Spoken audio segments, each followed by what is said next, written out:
Marian, Catherine, Judy Ann. Ano ang common sa mga pangalang ito? Well, ilan lamang sila sa big stars na nominated sa 73rd FAMAS Awards. Samantala, Taylor Swift hindi napapagod maglalabas ng bagong album. Makichika sa balitang A to Z Showbiz ni Lane Garcia. Inilabas na nitong August 10 ang mga nominadong pelikula at artista para sa 73rd FAMAS Awards. Nanguna ang Mamay, Green Bones at Topak na may tig-10 nominasyon at kabilang rin sa mga nominado sa Best Picture.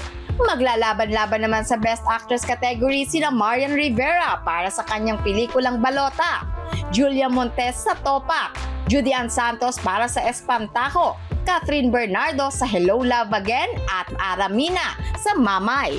Habang nominees naman for Best Actor sina Dennis Trillo for Green Bones, Vice Ganda sa And the Breadwinner is Arjo Atayde for Topak, Alden Richards sa Hello Love Again, Kelvin Miranda para sa Chances Are You and I, at Aga Mulak para sa Uninvited.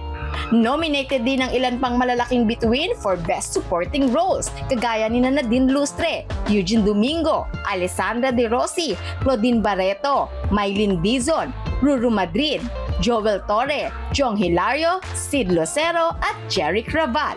Gaganapin ng 73rd FAMAS sa Manila Hotel sa August 22. Samantala, surprise Swifties! May upcoming new album ang American singer-songwriter at pop superstar na si Taylor Swift na pinamagatang The Life of a Showgirl.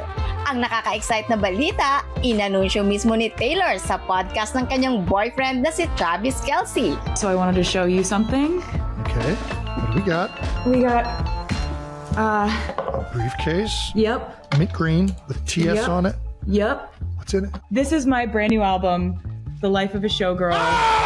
Wala pang detalye kung kailan ilalabas ang bagong album ni Taylor. Kaya naman, stay tuned! Para sa balitang A to Z Showbiz, Lane Garcia.